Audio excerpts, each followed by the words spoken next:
Então, muito bom dia a todos. Muito obrigada por esta oportunidade de estar aqui a apresentar um trabalho.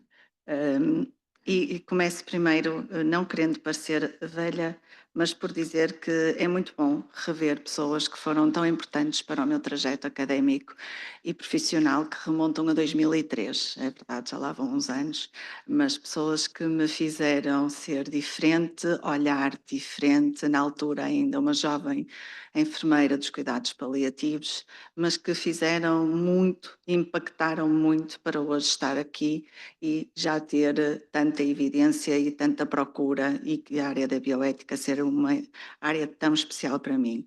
Por isso, muito obrigada àqueles que se sintam abraçados e acolhidos por meu agradecimento. Começo então por agradecer também à Comissão Científica e Organizadora pela oportunidade de estarmos aqui hoje a fazer a apresentação da temática Vigilância Oculta em Contexto de Saúde, uma análise ética de um projeto de investigação simulado. Vão perceber o porquê do simulado.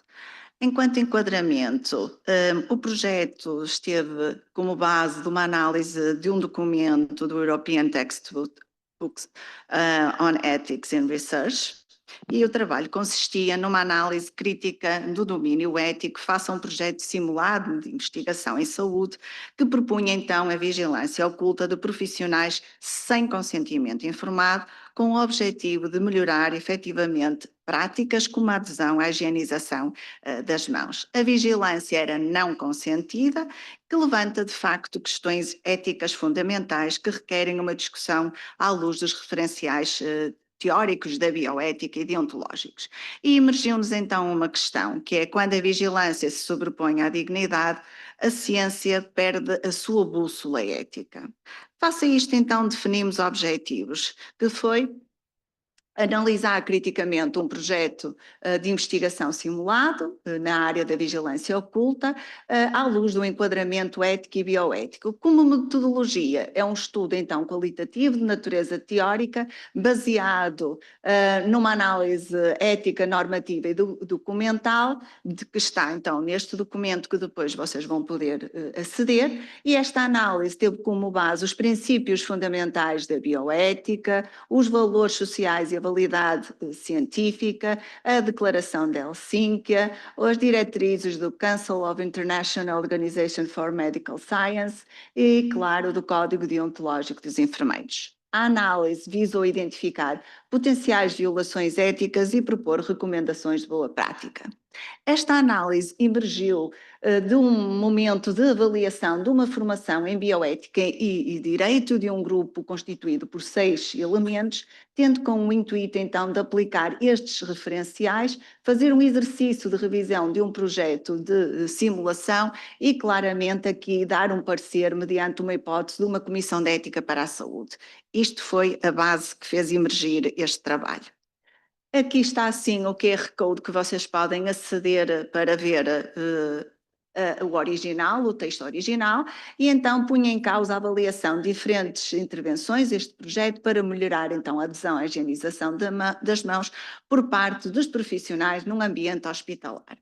As intervenções consistiam em formação, implementação de recursos físicos, acompanhados de sensibilização, mas de uma forma controversa também a utilização da vigilância oculta por vídeo para observar comportamentos sem consentimento prévio, então, dos profissionais envolvidos e dos utentes. A recolha seria anónima através da pixelização dos rostos e cartões de identificação e os dados seriam então partilhados com as administrações hospitalares, exceto em casos que fossem considerados, não estando definido por quem, depreendemos pelos investigadores, de atividade criminal grave.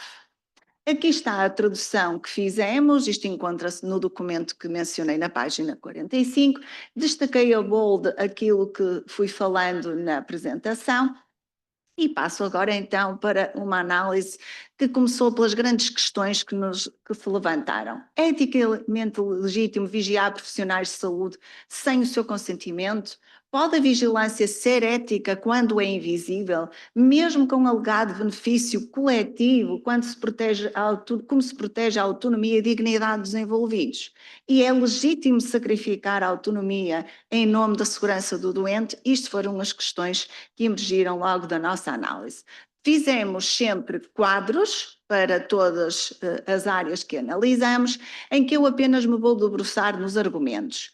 Não, em termos de autonomia, não existe desconhecimento do estudo por parte dos participantes, ou seja, não têm qualquer tipo de conhecimento, não têm acesso à informação e também não há um consentimento. É realizada uma recolha de imagens sem estes terem conhecimento de tal, não houve um consentimento nem um parecer de nenhuma comissão para estas filmagens, não está prevista esta vigilância encoberta que coloca em causa o respeito pela dignidade destes profissionais, o método de anonimização torna-se frágil e não está descrito como será realizado o armazenamento dos dados e qual a duração, como e quando serão destruídos. Face a isto, o que é que nós, em síntese, fizemos? A análise do projeto revelou, então, uma violação do princípio de autonomia, uma vez que a recolha de dados ocorre sem consentimento dos seus participantes, neste caso profissionais de saúde, comprometendo a confiança institucional e científica, embora o projeto alegue que o consentimento invalidaria os resultados, tal argumento utilitarista não justifica a suspensão dos direitos fundamentais. Passamos para a beneficência, mais uma vez foco-me nos argumentos. É questionável, pois por um lado o estudo, se bem intencionado, poderá contribuir para um bem maior, mas servirá para um maior número de pessoas. No entanto, ao melhorar a taxa de higienização das mãos e contribuir para a redução das taxas de infecção, levanta questões éticas aqui emergentes que necessitavam de ser bastante bem esclarecidas. Não está explícita a finalidade do estudo e qual será o objetivo deste para as diferentes intervenientes.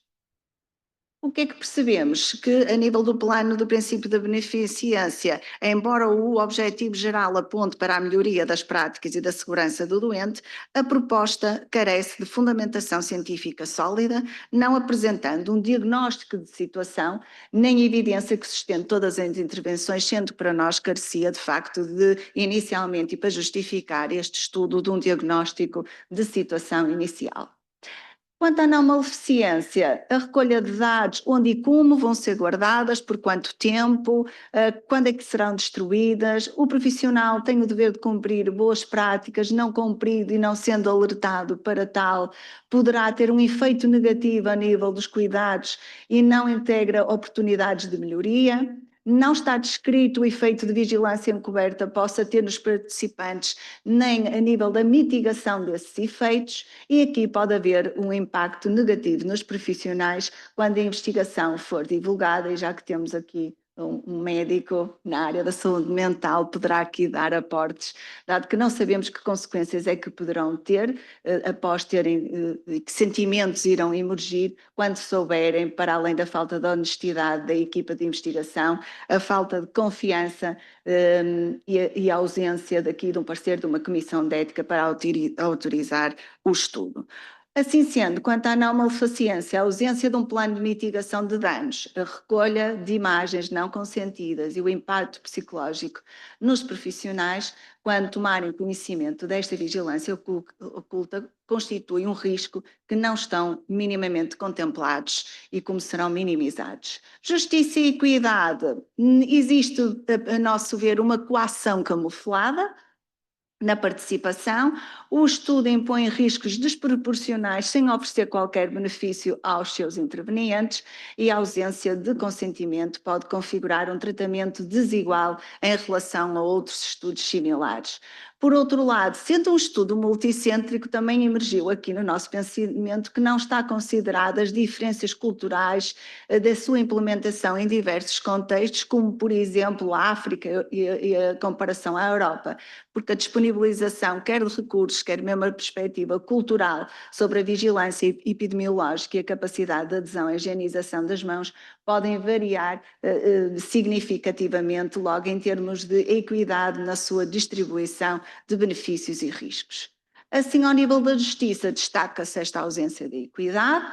nos contextos multicêntricos, ignorando diferenças culturais e estruturais, evidenciando uma desproporção entre riscos e ausência de benefício direto para os participantes, o que é igualmente problemática. Quanto ao valor social, poderá existir um contributo do estudo para a identificação, avaliação das intervenções de políticas ou práticas que promovam a saúde pública, apesar do aspecto referido, não é evidente a finalidade e pertinência do mesmo. Não conseguimos validar. Na validade científica, bom, aí sim emergiram imensos, vou destacar apenas algum dado o meu limite de tempo e para ser cumpridora. Não está reportado diagnóstico, os objetivos não estão claros, o desenho não nos parece estar minimamente adequado, a argumentação dos métodos necessita e tem que ser melhorada, quais as variáveis, a população, quem são, como vão ser definidos, como serão diferenciados, não está definida a amostra, carece de autorização dos contextos, a falta de um consentimento compromete a validação ética e científica e não está esclarecida a forma como os autores vão relacionar as práticas com os contextos de saúde, embora dizem que vai haver uma pixelização e digitalização dos crachás e dos rostos, de forma às pessoas não serem identificadas. A validade científica. Reportamos agora à integridade e a vigilância oculta e a falta de consentimento compromete claramente a integridade ética da pesquisa e há também questões sobre desproporcionalidade em termos das orientações em relação aos seus objetivos. A relação entre os investigadores e instituições também precisa de ser considerada e estar explícita, garantindo que as diretrizes internacionais e os padrões da ética sejam respeitados. A honestidade e o respeito pelos participantes devem ser valores centrais no desenho da pesquisa, como a doutora Ana Sofia há bocado mencionou na sua apresentação.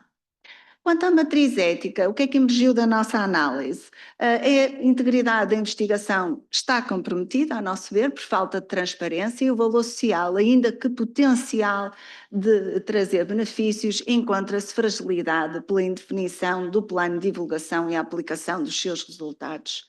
Em relação à validade científica, é também posta em causa pela fragilidade metodológica do próprio desenho do estudo. Os resultados apontam-nos para violações claras em termos da ética, nomeadamente nos direitos fundamentais, responsabilidade na investigação e respeito pela dignidade humana, revelando a anulação da autonomia dos participantes, a ausência de proporcionalidade entre riscos e benefícios e a fragilidade da integridade científica.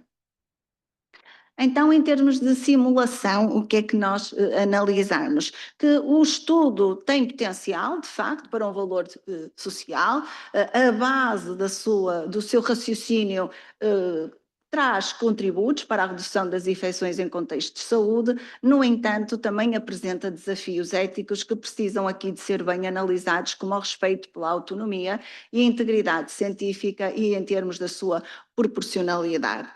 Há uma ausência do consentimento que compromete toda a autonomia dos participantes e há aqui uma preocupação em termos da justiça e equidade no estudo, quando ainda para mais é multicêntrico e feito em diversas realidades.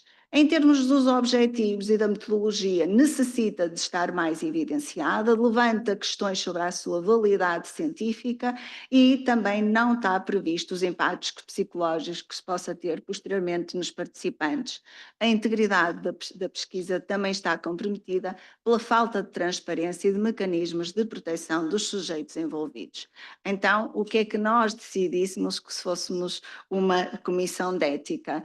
O emitir um parecer de alterações profundas, visto que é sempre mais positivo dar oportunidade ao investigador de reformular e aprender com a reformulação do que propriamente recusar, e também ser um estímulo para pensar para futuras investigações dos aspectos que teríamos aqui assim emergentes e que é importante analisar. Estas formulações, face às sugestões a nível de formulação na metodologia, incluir o consentimento, garantir transparência na recolha de dados e substituir abordagens coercivas por estratégias educativas e de reforço positivo. Para além disso, a justificação científica das intervenções devem estar claras e assegurar a relevância e aplicação da divulgação dos resultados como contributos para a reformulação de políticas de saúde. Da nossa análise crítica, há violação clara, no nosso entender, dos princípios fundamentais, como a suspensão de direitos em nome da eficácia, fragilidade ética e científica e necessidade de uma revisão profunda deste protocolo. De uma análise por princípio, em termos da autonomia, é necessário implementar o consentimento, da beneficência há riscos, podem causar danos, portanto, é preciso avaliar um risco detalhado e propor outras medidas, da não maleficência, o uso de dados sensíveis, a exposição a riscos de privacidade e garantir a anonimização dos dados, justiça, acesso desigual aos benefícios do projeto, desigualdade no tratamento e, acima de tudo, assegurar que a distribuição seja equitativa. Da nossa análise, em termos de dilemas éticos emergentes, claramente a segurança do doente versus os direitos dos profissionais, a privacidade versus a vigilância e a eficácia versus a legitimidade ética. Em alternativas, propomos, primeiramente, o diagnóstico ético do problema, substituir por uma vigilância coerciva, implementar estratégias educativas, garantir, mais uma vez, reforçando o consentimento, um feedback formativo e transparente e reforçar uma cultura institucional ética, contribuindo para intervenções educativas, com feedback construtivo, transparência a nível dos objetivos e métodos a utilizar neste tipo de estudos e um consentimento coletivo. Como conclusão, a proposta que analisamos nos moldes em que foi apresentada não respeita, a nosso entender, os princípios fundamentais da bioética, nem os padrões éticos exigidos na investigação. Há uma clara ausência deste consentimento e indefinição metodológica e ausência de salvaguardas adequadas que revelam uma proposta eticamente inaceitável e cientificamente frágil. As comissões de ética em saúde devem assumir um papel essencial na proteção dos participantes, na exigência da integridade científica, na promoção de investigação que valorize sempre a dignidade humana. A reformulação deste projeto deverá centrar-se na substituição das estratégias coercivas por intervenções educativas, transparentes, procedimentos que sejam válidos científicos e metodologicamente, promovendo o respeito pelos profissionais e a integridade e confiança na investigação. Conclui-se que práticas de vigilância não consentida, mesmo com fins preventivos, carecem de legitimidade ética e científica, sendo um imperativo reafirmar o consentimento informado como um elemento nuclear da ética de investigação em saúde. Como mensagem final, o take-home message, decidimos colocar 3 frases que foram emergindo da nossa análise. Não basta fazer o bem, é preciso fazê-lo bem e eticamente. A ética não é um entrave à ciência, é o seu alicerce. As comissões de ética devem ser guardiãs da dignidade, não apenas avaliadoras de protocolos. A ética não se suspende em nome da eficiência e da ciência. Muito obrigada.